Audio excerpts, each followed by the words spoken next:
평범한 사람들의 비범한 삶의 이야기 팟캐스트 을들의 당나귀 귀 시즌 3. 네, 그럼 이제 2부 젠더 돋보기 시작해 보도록 하겠습니다. 손재 선생님. 네, 오늘의 젠더 돋보기는 뭔가요? 이게 제가 시즌 2부터 을당에 합류했잖아요. 네. 처음에 이제 을당 시작할 때부터 맞아요. 임 대표님께서 계속 하자고 하셨던 바로 그 주제입니다. 네. 드라마 속 여성 노동에 대한 이야기고요. 네. 오늘은 뭐라 그럴까요? 페미계의 드라마 왕? 네, 그래서 청어람이라고 아까 소개해 주셨는데 거기서 이것저것 열심히 네. 네, 일을 하고 계시는 오수경 작가님을 모셨습니다. 네, 사실 제 페이스북 친구신데요. 그러니까 제가 너무 드라마를 사실 몰라서 많이 안 보는 편이고 임 대표님이 계속 드라마 얘기하자고 하셨는데 슬금슬금 피했거든요. 난 모르는데 어떡하지? 드라마해요. 드라마해요.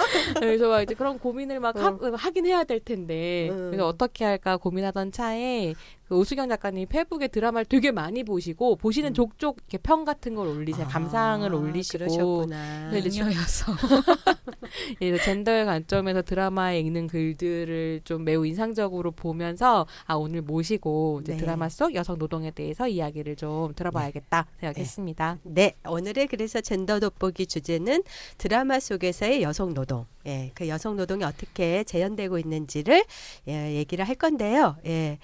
작가님, 네. 어떻게 그렇게 드라마를 촉촉 보시고 어마어마하게 보시더라고요. 아, 그래요? 네. 예. 네. 궁금한 거 되게 많아진다. 그러니까 그 시간도 많이 필요하고 그럴 텐데. 네, 예. 안 그래도 제가 하도 이제 드라마를 많이 보니까 너는 언제 드라마를 그렇게 보냐.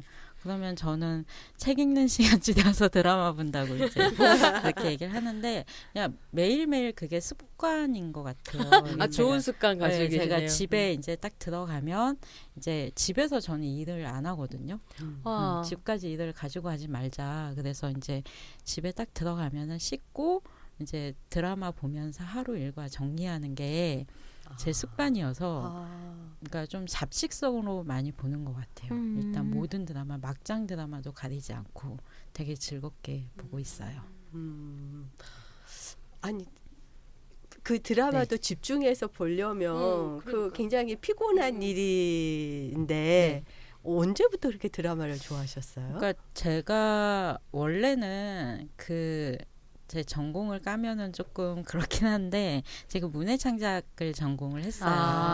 그러니까 이제 그래서 작가 원래는 이제 저 원래는 라디오 작가를 되게 하고 싶었는데 대학 들어가서 나는 재능이 없구나 라는 걸 깊이 4년 동안 깨닫고 나는 좋은 독자, 좋은 시청자로서 남아야겠구나라는 생각을 했고 되게 냉철하게 판단하시네요. 그럼요. 그래야죠. 네. 하여튼 그래서 이제 그 이후부터는 그러니까 드라마를 이렇게 쭉 보게 됐는데 아무래도 조금 작가적 시선으로 보는데 조금 더 남들보다는 익숙하지 않은가 그런 생각은 하긴 했었어요. 그러셨군요. 그럼 작가님의 인생 드라마 저요. 있을까요? 안 그래도 이 질문을 이렇게 생각을 했는데 이거 스크립트 짜는 것보다 더 어렵더라고요. 그러니까 제가 기억력이 되게 안 좋아서 드라마를 끝나자마자 이제 다음 드라마와 사랑에 되게 빠지거든요. 냉정하게 내치고 다음으로 네. 옮겨가시는군요. 넌 이제 끝났구나. 그리고 드라마 볼 때는 되게 열광해서 보는데 끝나자마자 이제 그 아낌없이 보내드리고 이제 다음 드라마를 보고 마치 사랑에 빠지는 거랑 금사빠. 그래서 사실은 금방 사랑에 빠지는. 그래서 사실은 생각이 안 나기도 하고 그럴 것 같아요. 그다음에 너무 많은 게 생각이 나서 이 드라마를 꼽자니 얘한테 미안하고 얘가 울겠고 사랑 많네요. 네, 그래서 되게 꼽기가 힘들었는데 그래서 이제 제가 질문을 바꿔봤어요. 최근 3년간 본 드라마 중 재밌게 봤던 게 뭘까 생각해볼 땐 세 작품 정도가 궁금해요. 뭐였어요? 네, 저는 2014년이었던 걸로 기억하는데 풍문으로 들었소라는 그 작품 정성주 작가의 작품인데 그 전에 밀회 쓰셨던 작품이고 그걸 굉장히 잘 봤고 그걸 막 추천하기도 했고요. 그 다음에는 작년에 했었던 청춘시대라는 청춘시대 작품인데 있었죠. 네. 네, 저는 이제 이 작품에 너무 감명을 받아서 이걸로만 글을 4편인가 썼었던 것 같아요. 그래서 굉장히 기고하신 거예요. 네, 글을 네. 쓰셔서 굉장히 저한테 인사이트를 많이 준 작품이고요. 그 다음에 가장 최근에 이제 비밀의 숲을 네. 맞아요. 매주 우리 모두 네. 비밀의 그쵸. 숲으로 인도하신 예, 분이에요. 드라마를 정말 안 보고 네. 한 해에 한 시리즈 정도 보는 것 같아요. 그러니까 아주 화제가 된 작품. 근데 이거 선생님은 예. 대신 영화를 많이 보시는 저 거라고요. 영화는 그죠 거의 다 보니까. 근데 예, 이거 영화 준비하고 덕후와 드라마 덕후에 지금. 그래서 이거 준비하면서 네. 작가님이 비밀의 숲을 언급하셔가지고 저도 지난 3일 동안 몰아서 다 봤거든요. 예. 몰아보게 했어. 재밌더라고요. 아, 정말 네, 재밌더라고요. 저 진짜 경건한 자세로 어. 한 주 한 주 그렇게 봤고 제가 제가 사랑이 네 하여튼 그러시군요. 네 그렇게 새 작품을 꼽고 싶어요. 비밀의 숲, 풍문으로 들어서 청춘시대. 청춘시대. 네. 그렇게 네. 예. 각각 또 애정했던 그 네. 뭐 측면 또는 그런 게 있었겠죠. 네네 네. 오늘 그 작품들이 오늘 네. 얘기에 또 언급이 되긴 할 거예요. 저도 드라마를 좋아하기는 하는데 일주일에 한 작품 정도를 정해가지고 그거를 보는데 최근에는 본 게 없어요. 그러니까 촛불이 워낙 드라마여서 아 맞아요. 맨날 그때 뉴스 보고 촛불 보고 그다음에 이제 문재인 정부 출범하고 나서는 적폐청산이란 이름으로 이루어진 많은 일들의 뉴스가 엄청 생산됐잖아요. 그러니까 정말 드라마를 볼 시간이 없었다가 이제 작가님이 추천해 주신 비밀의 숲 보느라고 막 10,000원도 결제하고 근데 정말 좋았어요. 네. 예, 예. 이따가 저희가 또 얘기하겠지만 네. 예. 근데 저는 제가 이제 손희정 선생님이 보내주신 이거 대본 보면서 제가 본 인생 드라마가 뭘까 했는데 디어 마이 프렌즈를 저는 맞아요. 저도 네. 그거 되게 좋아했어요. 저도 드라마 네. 안 본 저도 봤어요. 네. 그러셨어요? 예. 그래서 거기에서 나온 그 여성들의 삶, 네, 맞아요. 그래서 길 위에서 죽기를 꿈꾸는 삶, 이런 거 보면서 뭐라 그럴까 좀 삶의 깊이, 죽음에 대한 성찰 이런 것들을 좀 할 수 있었던 것 같아요. 예. 저는 거기서 그 고현정하고 고두심 엄마와 딸의 관계 있잖아요. 맞아, 그것도 있어요. 그게 굉장히 너무 제 현실 그러니까 엄마들은 대부분 너는 내 거야라고 내 인생은 너야 이렇게 생각을 하잖아요. 그리고 딸들은 그 굴레를 벗어나고 싶어하고 그게 저한테는 특히 와닿았던 것 같고 또 여성들의 비혈연 공동체가 저한테는 좀 이렇게 생각할 거리를 많이 줬던 정말 것 많은 같아요. 것을 생각하게 했고 거기 이게 또 이제 그러는데 엄마 왜 나 죽이려고 했어? 뭐 이렇게 딱 맞아요. 했을 때 네. 정말 이렇게 어딘가 가슴 한 구석에 아마 수많은 여성들이 엄마가 나를 사랑하는 게 아니라 그런 경험들을 하잖아요. 하여간 실제로 낙태부터 시작해서 여하 낙태 사례부터 시작해서 그게 저는 되게 그런 그 서사의 한 대목이 아니라 그냥 엄마와 딸이라고 하는 어떤 보편적 서사로 저한테는 그게 맞아요. 들어오면서 되게 눈물 났던 우리 엄마를 생각하고 또 나의 삶을 생각하고 막 그랬던 맥락에서 이게 가슴 찡했던 이 것 청춘시대랑 디어 마이 프렌즈가 비슷한 시기에 방송이 네, 됐었던 맞아요. 걸로 기억하는데 그러니까 정말로 사실은 어떻게 보면 여성들 간의 여성들이 관계를 맺는 드라마가 사실 별로 없는데 그러니까 가족 관계라든지 그쵸. 이런 게 아니면 네. 실제로 잘 안 그려지는데 이 두 드라마는 20대의 여성 공동체 그다음에 이제 60대 70대의 여성 공동체가 딱 이렇게 등장을 하면서 실제로 그 페미니즘 리부트의 물결 속에서 엄청나게 각광을 받았었던 작품. 근데 생각보다는 시청률은 되게 안 나왔다 그러더라고요. 그래요? 예. 러브라인이 없었어요. 뭐 조인성이 나왔는데 그러니까 그 이상하죠. 시청률 별로 안 나왔다 그러고 청춘 시대는 이제 시즌 2 하니까 또 한번 네. 기대하면서 기다려 볼 만한 것 같습니다. 네. 네. 지혜 처장님은 인생 드라마 있을까요? 생각해봤는데요. 떠오르는 드라마가 솔직히 없었어요. 그래서 제가 음. 생각했던 드라마는 요 최근에 보고 있는 드라마인데요. 주말 저녁에 방송되는 아버지가 이상해입니다. 저도 그거 봐요. 왜 그러냐면은 저한테 선택권이 없고 부모님께 TV 선택권이 있는 시간이라서 부모님이 좋아하시면 저도 옆에서 이제 찡겨서 되게 같이 보는 화제의 거죠. 드라마 아닌가요? 저는 여기서 나오는 변혜영 캐릭터가 너무 마음에 들어가지고 그쵸. 네, 그분이 쏟아내는 사이다 발언을 기대하면서 기다리고 있는 것 같아요. 그래요. 이따가 또 얘기를 나눠보도록 하겠습니다. 예. 이렇게 저희가 인생 드라마 이제 얘기를 해봤는데 사실 제가 손희정 선생님께 막 졸랐던 거는 우리가 그 점심시간에 얘기할 때 너 드라마 뭐 봤어? 이런 얘기 되게 많이 하거든요. 근데 이제 그 드라마 속에서 일하는 여성의 모습이 정말 그 노동의 주체로서 그려지는 드라마들이 별로 없고 영화나 이제 이런 걸로 제가 그러니까 영화까지 넓혀서 생각해 보면 가장 많이 나오는 직업이 뭘까를 생각을 해본 적이 있어요.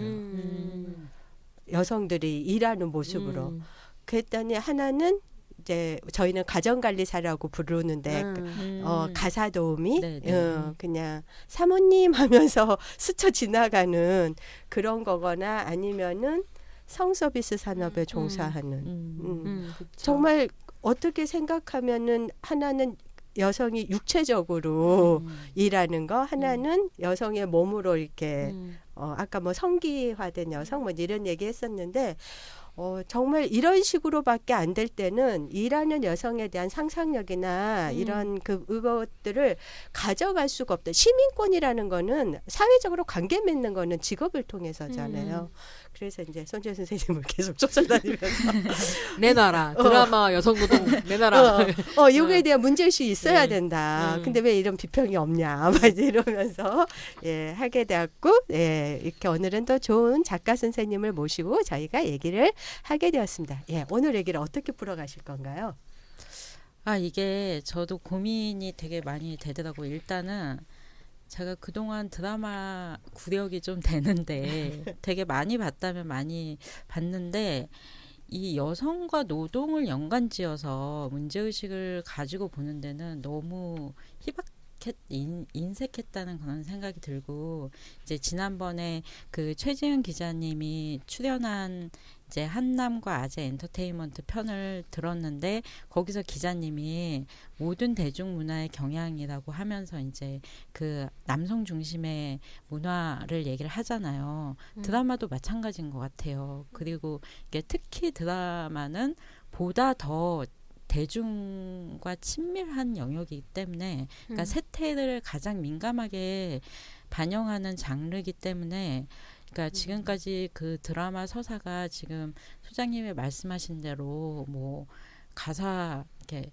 가정관리사 아니면은 이제 성산업 노동자 이 두 가지 부류 외에 그려지지 않았다는 거는 우리 사회 자체가 그렇게 여성을 노동자로 인식하는데 인색하지 않았나라는 생각이 들고 그만큼 남성 중심 서사에 우리가 익숙하고 노동하는 여성에 대해서 인식할 기회가 부족했다는 뜻이기도 한 것 같아요. 저는 좀 궁금한 게 작가님은 그 여성을 노동자의 관점에서 드라마를 보는 게 인색하셨다고 말씀하셨잖아요. 네. 왜 그러셨을까요? 그것도 전 좀 궁금해요. 일단은 저희 엄마가 그 주부시기도 하지만 저희 집이 가게를 운영을 해서 엄마도 아빠도 같이 일을 했거든요. 근데 저는 엄마를 노동자로 인식하지는 않았고 가정주부라고 인식을 했었어요. 같이 일을 하시는데. 같이 일을 하는데도 제가 본 엄마는 집에서 항상 밥하고 빨래까지 하는 분이셨기 때문에 밖에서야 뭐 노동을 하셨지만 제가 인식하기로는 그랬었고 예를 들면 제가 이제 이 주제 생각하면서 생각난 단어인데 직업 여성이라는 단어가 있어요. 그러니까 제가 요즘에는 못 들었는데 옛날에 들었던 말인데 이걸 들으면 아 직업을 가진 여성을 뜻하겠구나라고 생각을 할 텐데 사실 유흥업에 종사하는 여성을 맞아요. 가리켜서 쓰는 맞아요. 단어예요. 그러니까 뭐냐면 과거에는 전업주부 비율이 높았잖아요. 네. 그래서 그러니까 우리가 직업을 가진 여성이라고 상상할 만한 주체가 없었기 때문에 이제 직업을 가진 여성, 아 술집에 뭐 이런데 뭐 이제 일하는 여성이겠구나라고 이제 상상할 수 있는 영역이 딱 그렇게 제한이 되어 있었던 것 같아요. 그러니까 실제로 그 직업과 여성을 붙여서 얘기하는 게 어떤 특정한 산업에서 노동하는 여성들을 폄하하는 말임과 동시에 여성의 일 자체를 폄하하는 그렇죠. 이게 같이 작동하는 네. 거죠. 네. 그러니까 그거는 굉장히 예외적인 거예요.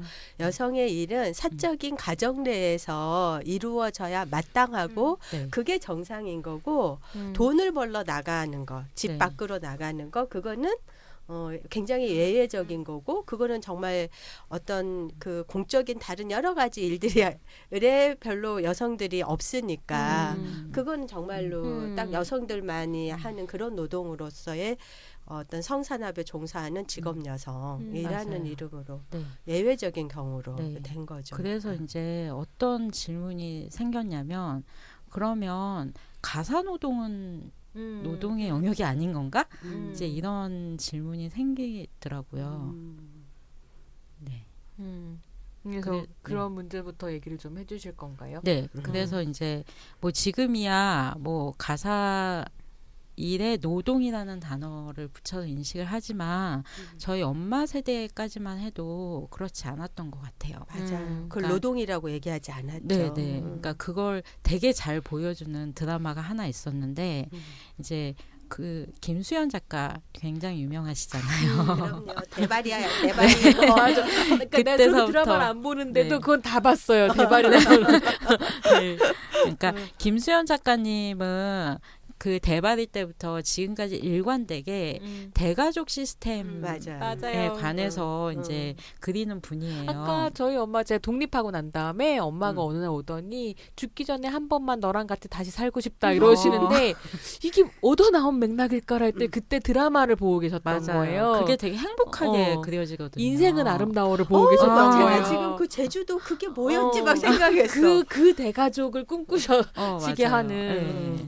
그러니까 이제 그 김수현 작가님이 작년에 그래 그런 거야라는 이제 드라마를 했었거든요. 근데 거기도 대가족이 나와요. 무려 3대가 사는데 거기에 이제 중심축 중에 한 분이 어머니가 이제 그 드라마의 설명에 의하면 미아리 산동네 18평 연립에서 시부모를 모시고 결혼 생활을 시작해 환갑까지 손에 물 마를 날 없이 살았던 어머니. 미아리 산동네 18평 연희 시부모 시부모 손에 모시고 물 마를 날이 없는 환갑. 게다가 이제 환갑이 넘었잖아요. 웃긴다. 그런데도 아직까지도 시어머니의 영향을 받으면서 살아요. 아이고야. 그러니까 딸의 입장에서 보면 요즘 저희 세대만 해도 그런 엄마가 너무 답답하고 이해가 안 되는 측면이 많잖아요. 그래서 이제 그 딸, 그러니까 그 어머니가 김혜숙 씨인데 그럴 때 김혜숙 씨 네, 참 많이 맞아요. 나와. 잘하시죠. 이제 딸과 나눈 대화가 저는 되게 인상적이었는데 딸은 이해가 안 되니까 엄마 왜 그렇게 사냐라고 이제 얘기를 하니까 엄마가 이제 딸한테 화를 내면서 무슨 말 하냐면 니들 아빠 부모님 모시는 게 당연히 내가 할 일이었고 집안일 하면서 니들 학교 끝나고 와서 엄마하고 부르고 아빠 퇴근하고 들어와서 여보라고 할 때 언제나 집에 있는 내가 행복했다라고 얘기를 하면서 내 자리에서 내 책임을 열심히 다한 걸 그렇게 노동이라는 말로 가볍게 얘기하지 마. 이렇게 화를 내거든요. 그러니까 이제 저는 이 대사가 되게 충격적이었는데 네. 뭐냐면 엄마 입장에서는 노동이라는 단어가 주부라는 신성한 자신의 영역을 비하한다고 이제 생각을 했던 것 같아요. 가사노동이라고 얘기해버리는 것이. 그래서 자기는 굉장히 어떤 신성한 의무를 가지고 이제 자기 자신을 그렇게 정체화해서 이제 감당을 했던 건데 엄마 그렇게 살지 마라고 이제 딸들이 얘기하니까 그렇게 노동이라는 이름으로 비하하지 말라. 그러니까 아주 오랫동안 여성의 가사노동은 노동이 아닌 어떤 당연하고 당연하고 신성한 의무로 인식이 됐던 거고 그게 드라마에 되게 고스란히 반영이 되어 왔던 것 같아요. 저게 제가 아까 잠깐 얘기했던 베티 프리단이 말한 여성의 신비의 내용이거든요. 그러니까 말하자면 재생산 노동에 참여하고 있는 여성들에게 그 노동의 대가를 자본주의와 국가가 지불하지 않기 위해서 사실은 문화적으로 여성이 하고 있는 그 수많은 가사노동과 재생산 노동을 너네들의 본능 뭐 바닥이 빛나게 닦는 것은 너희들의 기쁨 이런 식으로 만들어온 역사가 사실은 고스란히 반영되어 있다라는 그쵸. 생각이 좀 네, 드네요. 그래서 엄마의 노동은 신성한 거고 맞아요. 값어치를 따질 수 없는 노동이고 그렇지만 그 똑같은 맥락이 내가 돈 벌 동안 당신 뭐 했어? 집에서 예. 집에서 너 뭐 하는 거야? 뭐 뭣도 안 하고라고 질타를 받아도 아무 말 못 하거나 남편이 외도하고 뭐를 해도 경제적으로 독립할 수 없어서 맞아요. 그것을 맞아요. 참아야 되거나 또는 시어머니가 내 아들이 애써서 번 돈 가지고 너는 뭔 지랄이야 맞아. 해도 그러니까 이게 되게 모순적인 얼마나 게 이중적인 태도인지 또 분노가 아니 그 신성한 걸 왜 무시해요? 그러니까 신성한 노동이 말은 그를 그렇게 하고. 차별할 수 있는 이유가 되는 예. 이게 문제인 거죠. 신성화되면서 그게 돈으로 안 된다고 해서 만약 그게 돈으로 돼서 한 달에 한 500만 원씩이라고 해봐요. 꼼짝 못할 걸. 그렇죠. 근데 그런 식으로 폄하하는 이 이중적인 태도. 예. 네. 그래서 이제 그 가사 노동 하니까 가장 먼저 생각난 거는 이제 그런 대가족이 등장하는 주말 뭐 주로 이제 주말 가족극인데 그 가족극 내에서 여성이 어떻게 그려지느냐 이게 몇 가지 장면이 떠오르더라고요. 이제 뭐 다 같이 느끼는 걸 텐데 보통 그런 거죠. 남성들의 무대는 거실. 거실이고 사랑방 막 예, 여성들은 항상 부엌에서 지지고 볶고 이제 이러고 있고 그 다음에 이제 저는 엄마나 아빠가 사라졌을 때 그들의 부재를 인식하는 방식이 되게 특이하다고 생각을 했는데 남자 같은 경우는 엄마가 아유 그이가 이 생선을 참 좋아했는데 니들 아버지가 살아있었다면 니들 무시 안 당했을 텐데 이런 단어로 이런 말들로 왠지 많이 들었던 것 같아요. 그 남성들을 기억을 그쵸. 그러니까 부재를 기억을 하는데 여자들 같은 경우에는 여보 양말 어딨어 찾다가 없지라고 깨닫는다던가 딸이 끓인 되게 맛없는 국을 먹으면서 아내를 떠올린다던가 그러니까 여성의 어떤 그 일로서 그 존재를 이렇게 그 부재를 인식하는 게 저는 이 방식이 너무 이렇게 차이가 나면서 되게 싫더라고요. 존재감이 다른 거죠. 남자들은 그냥 자신의 존재 자체로 해상된다면 여성들은 그 여성이 했던 역할로 해상이 되는 거네요. 네. 그러니까 이게 어떻게 보면 강자가 약자를 인식하는 되게 보편적인 방식이기도 한 것 같아서 저는 늘 이 부분이 이렇게 찜찜했고 아까 말씀하셨듯이 가정주부를 밖에서 열심히 돈 벌어오는 남편을 착취하며 편하게 사는 존재. 그렇죠. 그러니까 주로 시어머니 이게 지금 여성 혐오의 근원 중에 하나잖아요. 네, 맞아요. 그러니까 주로 시어머니들이 며느리들한테 드라마 속에서 하는 말들이거든요. 그런가 하면은 그 가정주부가 아닌 여성은 또 어떻게 그려지냐. 주로 얄밉고 이기적인 신세대 둘째 며느리 그려지거나 부모 세대를 이해하지 못하는 아까 이제 그래 그런 거야 나오는 것처럼 되바라진 딸처럼 이제 그려지는 거죠. 특히 제사 장면이 항상 들어가고 그 제사 장면에는 첫째 며느리 가정주부인 첫째 며느리는 열심히 일을 하고 있고 둘째 며느리는 되게 늦게 나타나서 돈봉투 씌워주는 막 그런 역할로 좀 묘사가 되는 경우가 되게 많고 그 다음에 이제 또 주로 부유한 집에서 이제 가사 노동을 이렇게 이제 가정관리사에게 맡기는 주부가 등장하잖아요. 이런 경우에 대체로 이런 분들은 이기적이고 사치스럽고 탐욕적인 부정적인 이미지로 맞아요. 재현이 된다는 거죠. 맞아요. 저 이게 약간 비밀의 숲 보면서 그런 생각했는데 비밀의 숲에 보면 그 이창준과 그러니까 그 검사장과 검사장의 와이프 네. 뭐 그 대기업 딸이 네. 나오는데 이 두 사람의 어떤 약간 비인간적인 면모랄까 혹은 좀 싸가지 없는 면모 이런 것들이 강조되잖아요. 네. 근데 그랬을 때 딸이 유학가 있다는 설정이 되게 흥미롭다라고 생각했어요. 그러니까 실제로 부모이지만 부모로서 보통 사회에서 상상하는 어떤 자애로운 어떤 이미지라든가 네. 이런 것을 탈각시켜 버리고 딱 두 사람을 자율적인 어떤 인간이지만 아버지가 있는 자식으로만 포지션을 하는 네.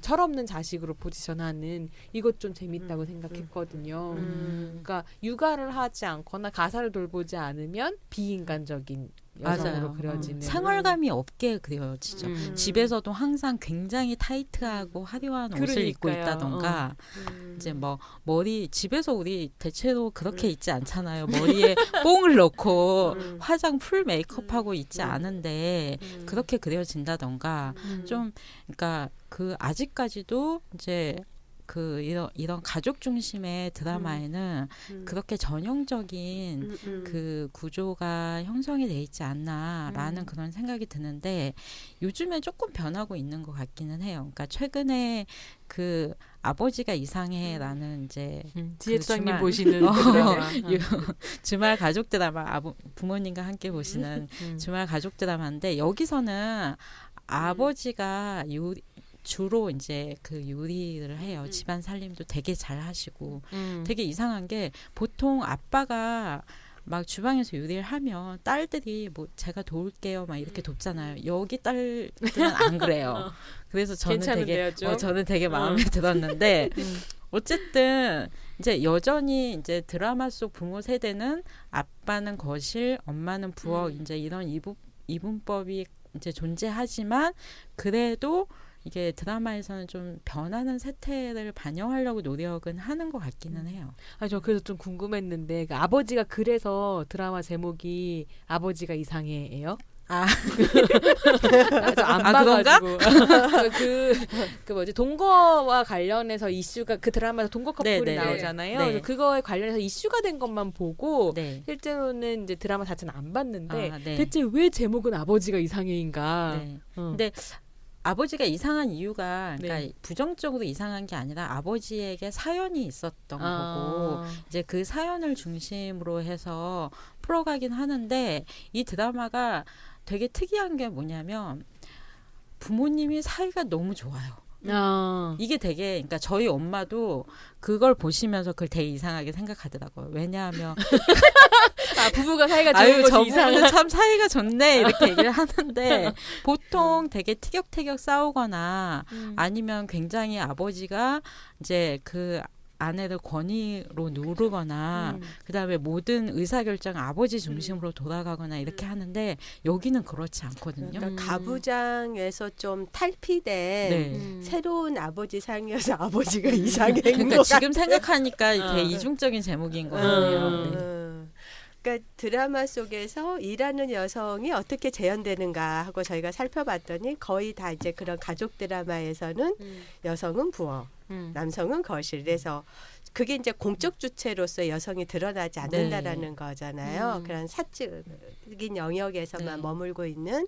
그래서 그 노동이 정말 중요한 재생산 노동인데도 항상 폄하되는 노동이거나 아니면은 의무로서 당연히 해야 될 노동으로 그렇게 지금 그 대부분의 가족 드라마에서 이제 재현이 되고 있는데 아버지가 이상해요. 확실히 좀 얘기 좀 해보셔요. 같이 보면서 부모님은 뭐라고 하세요? 그렇게 말씀하시면 딱히 드릴 말씀이 없는데 그거 보면서 얘기를 하지 않기 때문에 드라마에 집중. 아니 드라마를 보는 거 여기 부모님은 저기 사이가 좋네 그러신데 그러게요. 저희 어머님 아버님은 딱히 별 말씀을 안 하시는데 사이가 좋으시구나 두 분이서. 저희 아버님도 가정 가사노동을 같이 많이 함께 하신 편이었거든요. 그래서 저희 집에서는 그렇게까지는 아니지만 그래도 아버님이 그러니까 아빠가 뭐 청소를 하시거나 뭐 음식을 만드시거나 이런 것들이 별로 낯선 풍경들은 아니었어가지고 그거에 대해서 딱히 다른 말씀들은 안 하셨던 것도 같아요. 저는 이 얘기를 들으면서 가사노동이 어떻게 재현되는가의 문제를 다뤄주셨잖아요. 네. 근데 영화에서는 사실은 가사노동은 완전히 지워진 노동이거든요. 그러니까 왜냐면 2시간 안에 임팩트 있게 무슨 사건을 다뤄야 되는데 그랬을 때 가사 노동의 영역이라고 하는 것은 영화의 카메라가 주목하기에 너무 가치 없는 일인 거죠. 그래서 그냥 지워지고 없는 노동이고 그래서 한번 이제 을당에서 소개해드린 적이 있는데 잔느들망이라는 영화가 제가 지금 막 그 제목 생각하고 있었어요. 3시간 내내 여성의 가사노동의 카메라를 보여주는 근데 되게 재밌거든요. 그러니까 그래서 가사노동을 보여주는 작업 자체가 사실 페미니스트 텍스트가 되는 이런 상태인데 제가 그러니까 또 이 주말에 일본 영화 중에 안경이라는 영화, 그 오키나와 배경으로 해서 근데 거기에서 팥빙수를 이분이 호혜적 관계에서 팥빙수를 그 동네 아이들이나 이렇게 판매가 아니죠. 그러니까 교환하는 거죠. 하는데 그 팥을 끓이는 장면이 나오는데 정말 그런 미덕 같은 걸 느꼈어요. 그 팥이 복을 끓이는 거를 가만히 카메라가 주시하는데 왠지 그 마음이 담기는 거예요. 그 장면에. 근데 이제 이분이 팥하고 교감하는 거예요. 그 팥을 끓이는 이 할머니라는 분께서 팥이 뽀글뽀글할 때 정말 아까 경건한 자세를 했잖아요. 정말 경건한 자세를 이렇게 했다가 어느 순간에 탁 이렇게 지금이야. 지금이야. 가장 팥이 맛있을 때를 기다리고 그러니까 그걸 저는 팥의 어떤 가장 자연스러운 본연의 모습을 발휘할 때 그건 지켜봐야 되잖아요. 조급하게 막 뭐 어떤 것을 하는 게 아니라 그 스스로가 그 맛을 낼 때까지 기다리는 거잖아요.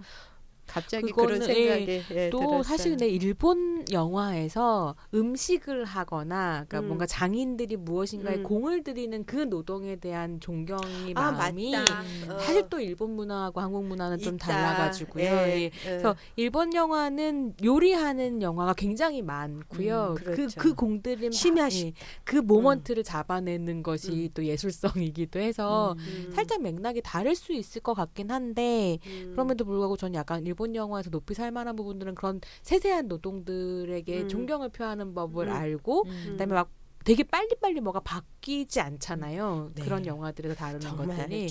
주인공과 다 털어봤자 한 20명 나오는. 그래서 3대, 4대 가업을 잇는 게 가능한가 봐요. 그거 좀 재미있는 부분도 있는데 물론 또 우리는 가업을 이으려고 했으나 식민지기를 겪으면서 문화가 박살이 난 적이 있기 때문에 또 그렇다고 일본 문화를 찬양할 수만은 없는 어려움이 있죠. 어쨌든 이제 그런 영화판에서는 가사노동이 삭제되어 있다. 주목할 만한 가치가 없는 노동으로. 그나마 드라마가 좀 낫네요. 시간이 기니까. 드라마랑 영화가 낫냐 드라마가 낫냐. 아주 재밌는 얘기가 진행되고 드라마 있습니다. 덕후와 영화 덕후. 네. 그 다음에 이제 살펴볼 거는 그러면 직업을 가진 여성 이 드라마에 어떻게 등장하느냐 이제 이걸 좀 살펴봐야 되잖아요. 근데 제가 관찰한 바에 의하면, 그러니까 노동하는 여성들이 어색하지 않게 드라마에 일상적으로 나오게 된 거는 아마 이제 1997년 IMF나 2008년 세계 금융 위기를 겪으면서 쭉 나오게 된 거 아닌가라는 생각이 드는데, 현실적으로 수많은 가정이 더 이상 이제 가장 1인이 벌어서 생존을 할 수가 없게 됐고, 그 다음에 이제 그 바람에 이제 실직하는 가장들이 되게 많았잖아요.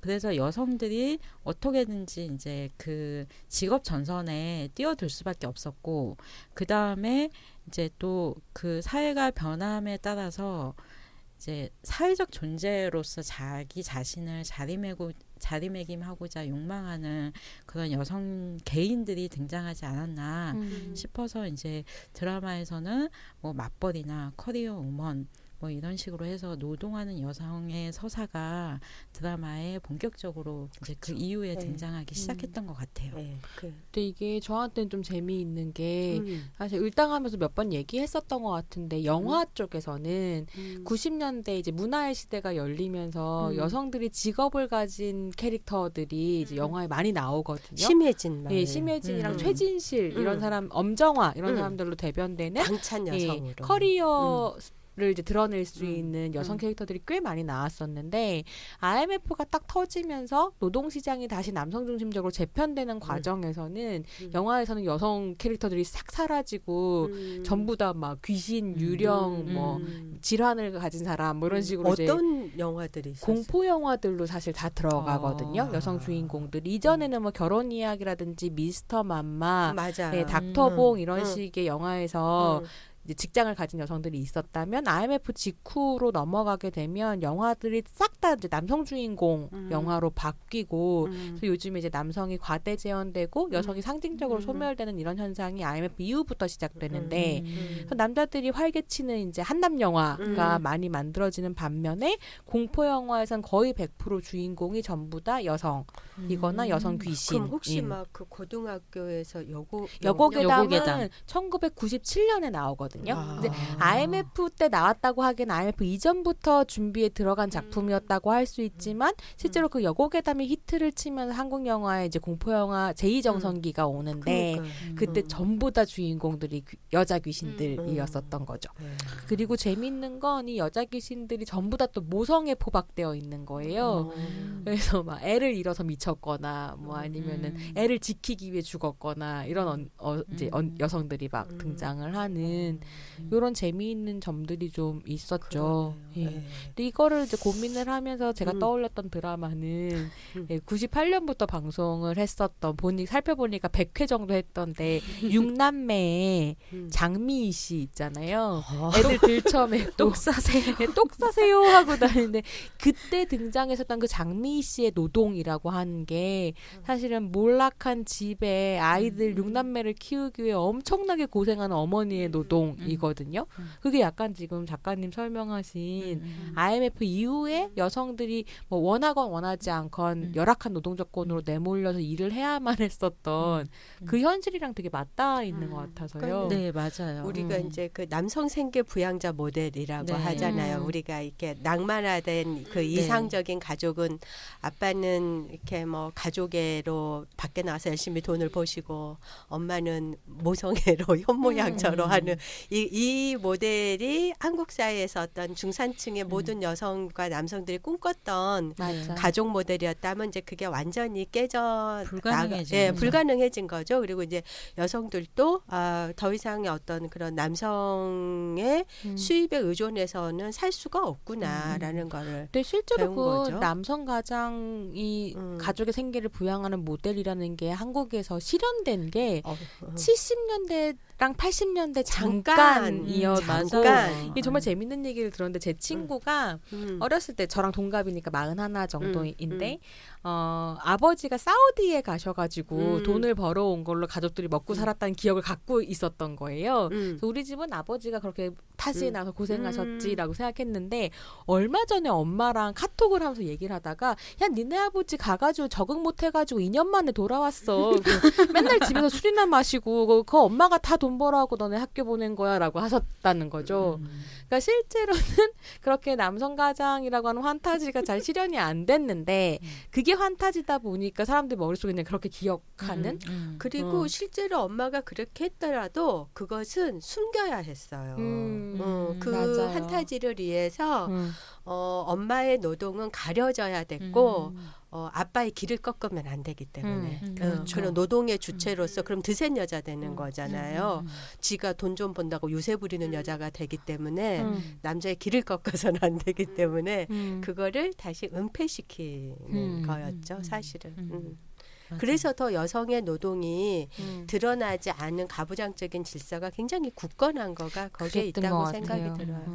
그래서 이제 저희가 주목해야 되는 거는 이제 그걸 떠나서 그러니까 뭐 사회의 자장 속에 있을 수밖에 없겠지만 그걸 떠나서 노동하는 개인 여성이 이제 어떻게 그렇죠. 드라마에서 그려지냐 이제 이거를 한번 이제 저희가 이제 쭉 살펴보게 될 텐데 그 중에 이제 제가 주목했던 거는 직장의 신이라는 아, 네, 김혜수. 네, 2013년 우리들의 언니 김혜수 언니가 네, 2013년에 방영됐던 벌써 2013년이더라고요. 네, 직장의 신인데요.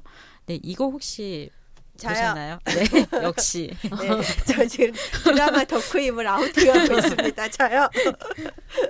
네, 어떻게 보셨어요? 뭐 저야 뭐 그렇게 작가님처럼 세밀하게 보진 않기 때문에 급꼬랑지를 내리면서 통쾌했어요. 왜냐하면 그때 이제 저희가 2002년부터 여성의 비정규직화, 또는 비정규직의 여성화. 그래서 여성 노동자가 비정규직으로 재편되는 네. 이 신자유주의적인 질서에 대해서 계속 이제 문제 제기를 했었는데 거기에서 김혜수는 비정규직이지만 노동시장의 비정규직의 지위에 포획되지를 않아요. 막 자격증도 너무나 많고 네. 능력 있고 이래서 자기가 거기서 갑질을 하는 거지 그렇게 막 피해자인 여성으로 나오지 않는데 그게 환타지인지 알면서도 정말 좀 그랬으면 좋겠다. 아니 그래서 그러면 그렇게 노력해서 김혜수처럼 돼야지 좀 네. 살아남는 건가요? 그렇죠. 그러니까 그냥 굉장히 예외적인 인물인 거죠. 이 음. 사람도 또 하나. 그러니까 이제 저도 그 이제 손희정 선생님 문제 제기에 동의하는 게 이 드라마 보면 미스 김을 가장 좋아하는 사람은 누굴까라는 생각을 해봤더니 사측이더라고요. 그렇죠. 그러니까 능력도 있지. 그다음에 뭐 처우 개선이나 이런 음. 걸 요구하면서 뭐 하지도 쓸데없이 않아. 파업이나 이런 걸 하지도 않지. 하지도 않아. 아주 쿨하게 계약 기간 딱 지나면은 떠나지. 어. 그러니까 사측이 제일 좋아하는 인물일 수가 제가 있겠구나. 그 생각까지는 못하고 너무 피해자인 거에 대해서 정말 너무 지긋지긋하다. 여성들이 이렇게 항상 이런 맞아요. 위치에 놓이는 네. 게 그 생각만 했는데 정말 사측이 네. 예. 또 약간 그러니까 저는 좋아요. 계속 말씀드린 것처럼 드라마를 30초 뭐 이렇게만 보는데 제가 이거 저 직장의 신도 한 30초 봤는데 네. 미스 김이 너무 로봇 같은 거예요. 그러니까 이제 맞아 미스김이 그런 거 있어요. 약간 미스김이 사이보그 같았어. 그럴 수밖에 없는 이유가 관계를 안 이제, 맺어 네, 거기서 생겼는데 이게 이제 이 사회적인 맥락을 조금 이제 미스김이 왜 존재하게 됐는지를 보자면 이게 이제 드라마 1회에 이제 막 나레이션이 막 나오거든요. 그래서 IMF 16년 후 이제 이러면서 나오는 게 기간제 비정규직 계약직이라는 새로운 인류가 나타났다. 아 신인류구나. 네, 라고 이제 얘기를 하면서 이 새로운 인류를 미스김으로 이제 소개를 다 하거든요. 그러니까 미스김이 이제 이제 이 드라마의 배경이 되기 한 6년 전인가는 원래는 은행 직원이었었어요. 은행 직원이었는데 이제 그때 몇 년이지? 2007년인가에 비정규직 보호법이 맞아. 이제 제정이 되고 제정되고 2009년부터 시행. 네네 이제 그러면서 전문 지식 나. 역시 팩트 체크가 필요해. 네 그러면서 이제 많은 곳에서 이제 반대하는 시위를 했었잖아요. 그때 이제 미스김이 속한 그 대한은행으로 나오는데 대한은행도 이제 파업에 동참을 했었고. 이제 미스김이 멘토처럼 여기던 언니가 있었는데 이제 진계장이라는 그 언니가 있었는데 그 언니가 나는 파업하는 사람들 편에 서겠다라고 열심히 파업을 도왔는데 그 은행에 불이 난 거예요. 그래서 미스김이 이제 그걸 막 도와주러 가는데 그때 미스김을 좋아했던 남자가 있었거든요. 무슨 대리인가 그랬는데 그 남자가 미스김 들어가지 말라고 하면서 밖에서 문을 잠가버린 거예요. 그래서 결국에는 그 이제 미스김이 정말 좋아했던 그 언니가 거기서 이제 불타서 이렇게 죽게 되고 미스김은 화상을 이제 입게 되고 근데 또 되게 재밌는 게 이 진계장이라고 하는 분이 이제 이 회사에서 미스김하고 계속 얽히는 장규직이라는 정규직 이름 되게 웃기죠. 정규직 남성이 있는데 이 남성의 아들, 그러니까 이 남성의 어머니였던 거예요. 아. 그리고 이 장규직은 그때 당시에 무슨 일을 하고 있었냐면 파업을 그러니까 진압해야 되는 전경이었었던 거죠. 아이고야. 그러니까 이게 단순히 미스 김만의 문제가 아니라 이 사회, 그러니까 그 인간을 정규직과 비정규직으로 나누고 계속 도구화하는 이 사회 속에서 미스 김이 이제 어떤 불행을 안고 이런 이제 감정이 없는 로봇 같은 인간이 되었는지, 장규직은 왜 회사의 개가 되어서 저렇게 이제 노력을 하는지 이걸 계속 보여주는 드라마였어요. 뭔가 약간 드라마 설명에 빠져들고 있어요. 그리고 이제 제가 주목해서 본 거는 이 드라마에는 미스 김만이 아니라 다른 이제 여성 노동자들도 나오거든요. 그러니까 3개월짜리 그러니까 계약직 3개월짜리 계약직 인턴이 나오고, 그 다음에 5년째 비정규직인 임신을 했지만은 이제 재계약이 안 될까봐 임신 사실을 숨겨야 하는 그런 비정규직이 나오는데, 특이하게 이 드라마에서는 그 한 명 여자 금빛나라는 이제 여자 직원 한 명만 빼고는 다 여성들이 비정규직이에요. 남성들은 정규직이고. 현실이기도 한 네, 거죠. 이게 현실이기도 하고 그 세태를 되게 잘 반영하지 않았나 이제 그런 생각도 들고요. 네.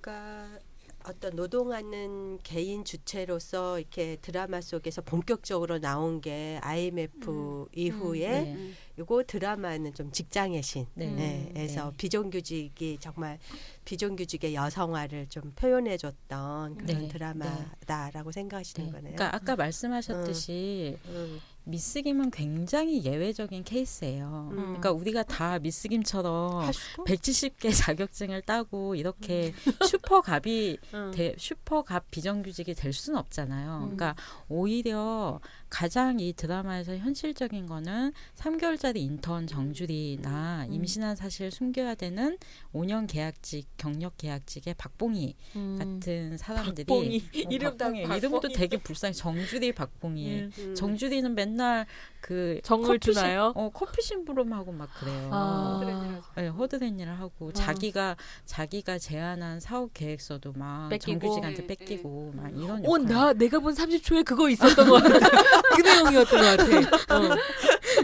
네, 아무튼 그렇거든요. 그러니까 이 두 여성이, 이게 제가 좀 이거 준비하면서 되게 재밌게 봤는데, 이 두 여성이 올해 2017년에도 되게 정확하게 재현이 되는데, 올해는 이제 자체 발광 오피스라는 드라마가 있었는데 거기서도 3개월짜리 인턴이 나와요. 그러니까 이제 그 인턴 여성의 분투기가 나오고, 그 다음에 이때 이제 박봉희 역할을 했던 배우가 올해 아버지가 이상해에서 임신한 사실이 밝혀져서 회사로부터 권고사직 당할 위기에 놓인, 그러다가 결국 유산하게 되는 여성으로 또 어떡해. 나오거든요. 그러니까 그게 사실은 그런 식의 실례들이 계속 있으니까 네, 드라마로 실례들이 돌아오는 있고, 거겠죠. 이게 이제 그때 당시에 캐릭터들이 드라마는 바뀌었지만 다시 반복 재현이 된다는 거는 현실이 그만큼 개선되지 않고 그 여성 비정규직의 여성화가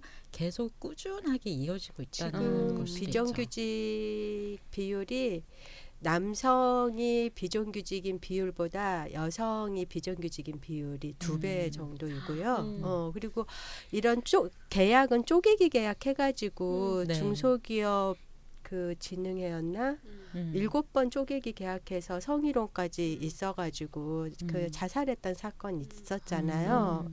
그때가 2014년인가 제가 그런 것 같아요. 그러니까 그 2년 되면 정규직 해주겠다라고 하고 그거를 3개월 막 이런 식으로 계속 쪼개기 계약하면서 성희롱해도 말 못하게 하고 이런 게 정말 저희 여성 노동자의 평등의 전화 상담 사례집을 펼쳐보면 무간 지옥으로 정말 바뀌지 않고 이 질서가 이 정규직 비정규직이고 거기에 여성들은 이제 그 섹슈얼리티까지 결합이 돼서 어떤 식으로 이 사회적 약자가 돼서 이 뭐라 그럴까 이 자본주의가 그냥 그런 비정규직 여성의 등에 빨대 꽂아가지고 이 착취하고 있는 그런 거가 이제 계속 보이죠. 과거에는 가정에서 희생했던 어머니의 등을 밟고 그쵸. 사회가 유지가 예, 됐고 됐다면. 지금은 비정규직 여성들에게 빨대 꽂아서 유지가 되고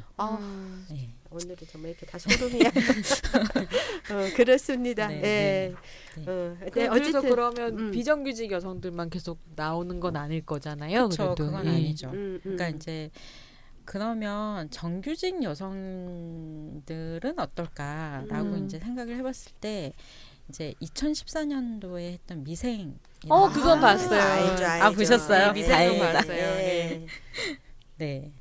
미생도 이제 어떻게 보면은 거기 이제 노동자들 네, 그러니까 일하는 뭐 회사라는 조직에 대한 이야기이기도 하고 또 한 사회가 바둑이라는 사회에서 떨려났던 이제 고졸 출신의 장그래. 이제 장그래가 이제 어떻게 이제 회사의 원인터라는 주류 사회에서 이제 적응을 하고 성장해 가느냐 이제 이야기가 기본적인 이야기이긴 한데 여기도 여성들이 그쵸. 이제 몇 명이 나오잖아요. 예, 아주 그러니까, 유명한 네. 대사들도 있죠. 분냄새 풍기러 왔느냐고. 맞아요. 진짜 꺼져.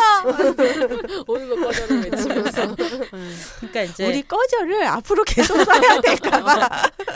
그 캐릭터로 만드시면 어때요? 꺼져.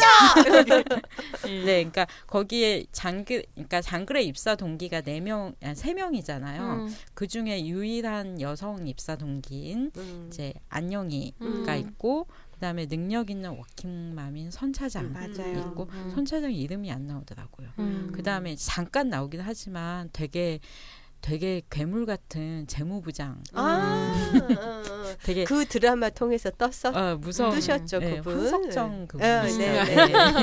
네, 그렇게 나오는데 특히 안녕이를 제가 이제 조금 집중해서 보게 됐는데 맞아요. 네. 안녕이가 수석 합격할 정도로 이제 이 친구 이제 이 안녕이는 너무 우리 친구 같아가지고 개인사가 이제 개인 가정이 좀 약간 그러니까 가장처럼 안녕이가 일을 해야 되는 이제 거여서 이렇게 소위 말해서 눈을 낮춰서 수석 입사를 이제 하게 됐는데 그 다음에 그렇게 이제 능력을 갖췄지만은 막상 회사 입사에서는 지속적인 고통을 당하거든요. 그러니까 왜냐하면 따당했잖아요. 네, 거기서. 거의 왕따처럼 지났는데 왜냐하면 일단 조직 문화 자체가 되게 남성 중심적이었었고 그 문화에서 안녕이는 늘 소외될 수밖에 없었고 그다음에 그들을 이끌어줄 우정의 연대나 선배 그룹이 없었다는 거예요. 그러니까 이제 그 장그래한테는 오상식 과장이나 김동식 대리 같은 되게 좋은 선배 그룹이 있어서 장그래가 뭐 실수를 해도 봐주고 가르쳐주고 이런 게 있었는데 안녕이는 제가 봤을 때 거의 혼자서 고군분투하거나 되게 고독하게 있었던 장면이 많았어요.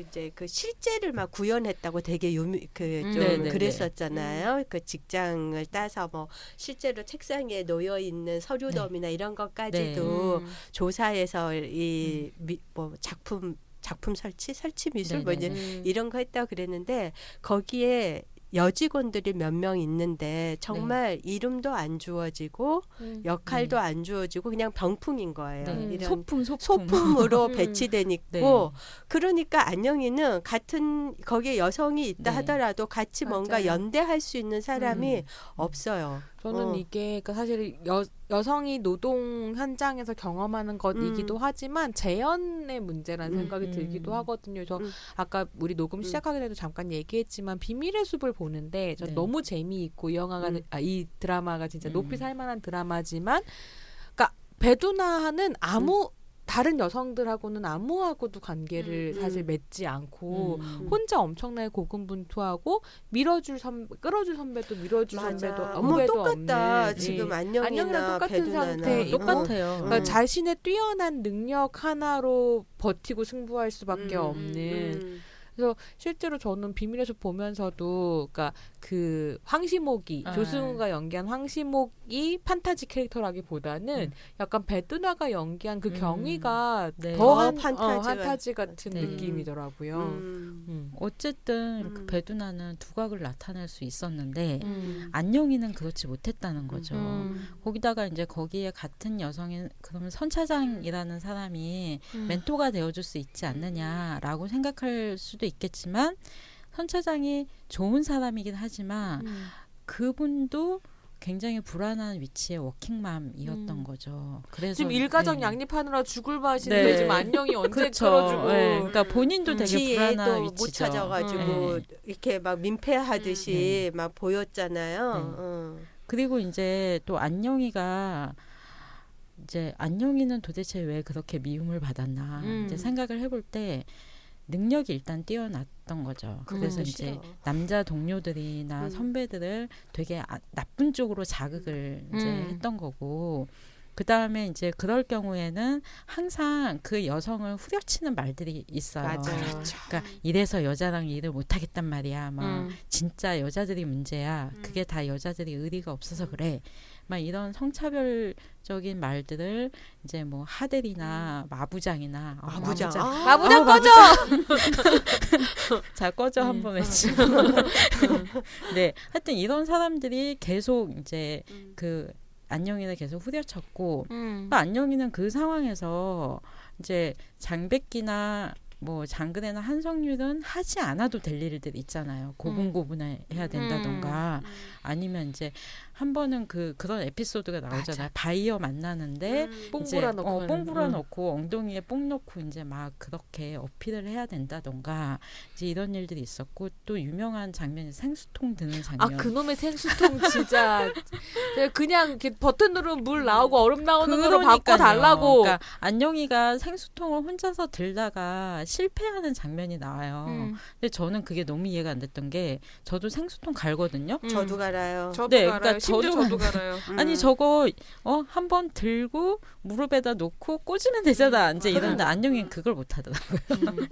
그래서 어쨌든 안녕이한테는 너무 많은 능력도 좋아야 되고 여성으로서 고분고분해야 되고 예뻐야 되고 그러니까 예뻐서 그게 또 회사에 도움이 돼야 돼. 맞아. 그러니까 너무 많은 것들이 이제 안녕이한테 요구가 되는데 그런 안녕이를 끌어줄 사람이 없는 거야. 한 번 실수하면 확 나락으로 떨어지던가 바로 여자라서 저래. 이거 지난주에 얘기했던 지난번에 얘기했던 여성혐오 엔터테인먼트의 맞아요. 핵심 내용이죠. 네. 우리 좀 서로에게 관대해야 되는데 사회가 너무 우리한테 관대하지 않으니까. 그러니까 이제 남성들이 그렇게 후려치지 않으면 그 아까 이제 소품처럼 서 있던 그 여성들이 또 안녕이를 곱게 보지는 않죠. 그러니까 방관자가 되거나 아니면 맞아요. 이제 팔짱 끼고 이제 막 뒷담화 한다던가. 여성의 적은 여성이다를 재현하는 이제 식의 너무 이렇게 당연하게 이제 이 직장에서조차도 씌우는 거고 그러면 만약에 안녕이가 그 조직에서 되게 잘 살아남았어.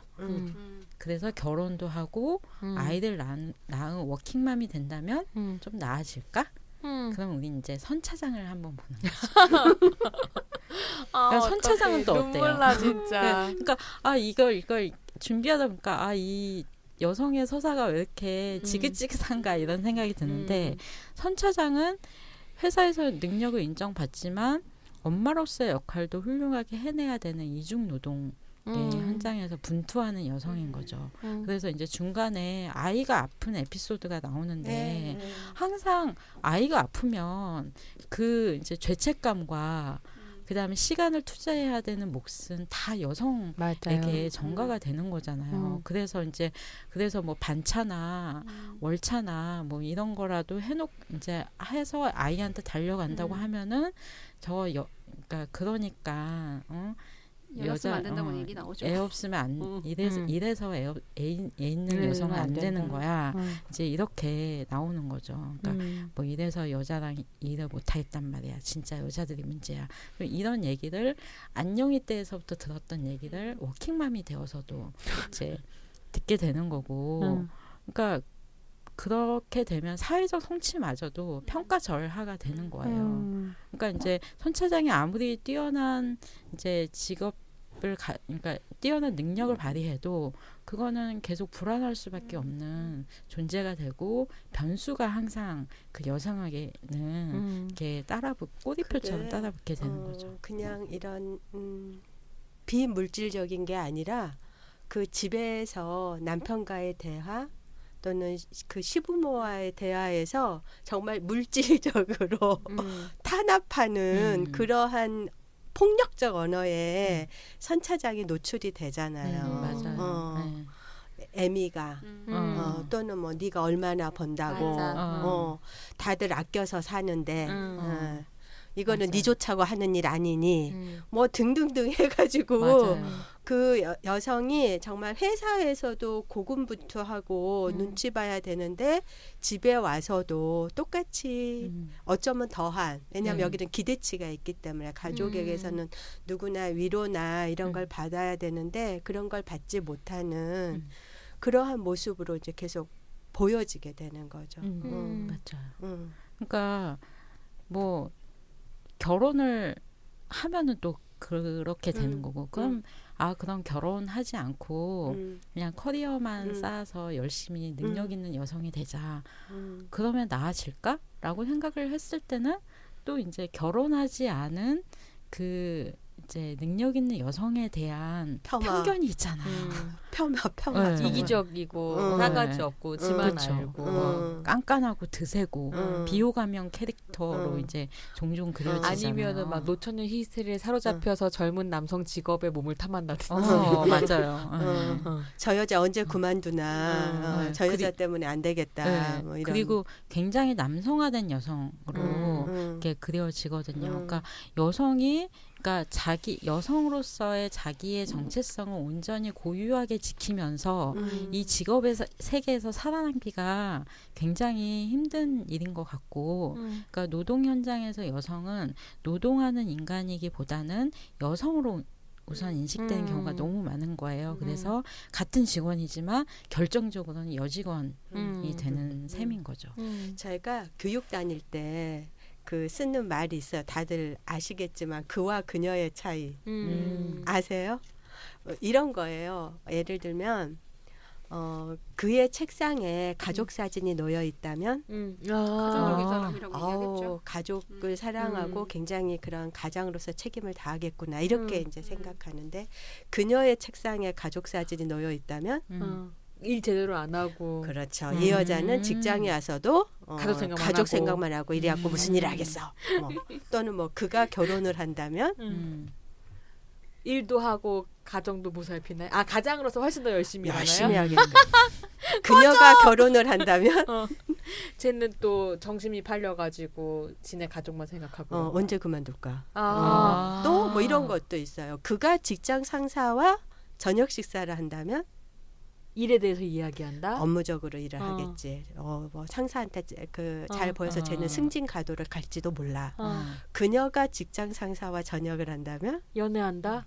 그렇죠. 이렇게 다르게 지금 말씀하신 여직원 노동자인데 앞에 여성이 붙는 순간 그게 정말 동등하게 남성과 여성이 함께 일하는 노동자로서 어떤 우리 시민사회를 구성하는 한 시민으로서 노동자로서 공적 주체로서 호명되는 게 아니라 정말 그런 어떤 여성적인 일이라고 생각되어지거나 어떤 여성으로서 가져야 될 태도 그리고 그 업무 능력도 다른 사람을 불편하게 하지 않을 정도.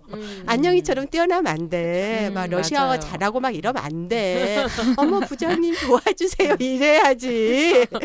짜증나 말하면서도. 그래서 그러니까 똑같은 노동 현장에서 지금 저희가 미생도 살펴보고 직장의 신도 살펴보고 그랬는데 신입사원이든 뭐 워킹맘이든 또는 뭐 비정규직으로 입사를 하건 정규직으로 입사하건 그 여성의 그 노동 서사라고 하는 거가 얼마나 이렇게 우리의 현실에서 지금 어떻게 보여지고 있나. 뭔가 잔혹사 같은 느낌이. 그렇죠. 여성 노동 잔혹사네. 네. 예. 저희가 벌써 또 1시간이 지났습니다. 네, 그래서 지금 드라마에서 네. 드라마에서 일하는 여성은 어떻게 재현되고 있나. 그래서 가사 노동부터 해서 지금 직장의 신 미상까지 저희가 이제 살펴봤는데 예, 여기에서 저희가 잠깐 쉬고 예, 2부에서는 그래서 여성들은 일하는 여성들은 드라마에서 구체적으로 더 어떻게 재현되는지는 또 2부에서 저희가 만나봐야 될 것 같습니다. 좀 얘기하시면서 잔혹사 이런 얘기 하셨는데 예, 뭐 이렇게 처음 방송하실 땐 되게 어떻게 잘하나 막 이런 걱정하셨었잖아요. 좀 이렇게 해보시니까 어떠셔요? 네. 일단, 준비했을 때하고 또 이렇게 실제로 팟캐스트를 해보시니까. 일단은 이렇게 보니까 조금 더 선명하게 보이는 측면인 것 같아요. 그러니까 저도 일하는 여성으로 존재를 하잖아요. 그러니까 어떻게 보면 제 이야기일 수도 있는데 제가 너무 그걸 그동안 타자화해서 남 이야기 그냥 구경하듯이 보고 있었구나 라는 생각이 들었고 그러니까 저 오늘 여기 월차 내고 온 거거든요. 그러니까 이제 이런 이제 여러 가지 그러니까 일하는 여성으로서 이제 내가 어떻게 살아야 되고 내가 어떻게 비춰지고 있고 이제 이런 걸 고민하지 않을 수가 없는데 이제 이게 참 저한테 공부가 많이 된 것 같아요. 와, 이 금쪽 같은 월차를 또 일하는 데 쓰셔가지고 저에게 좋은 이야기 나눠주시느라고 감사합니다. 네, 그럼 여기서 우린 잠깐 쉬었다가 예, 우리 모두의 이야기 일하는 여성이 드라마에서 또 어떻게 구체적으로 재현되는지는 예, 잠시 쉬었다가 찾아뵙도록 하겠습니다. 수고하셨습니다. 고맙습니다. 팟캐스트 을들의 당나귀 귀 시즌3는 2017 서울특별시 성평등기금 후원 사업으로 한국여성노동자회에서 제작합니다.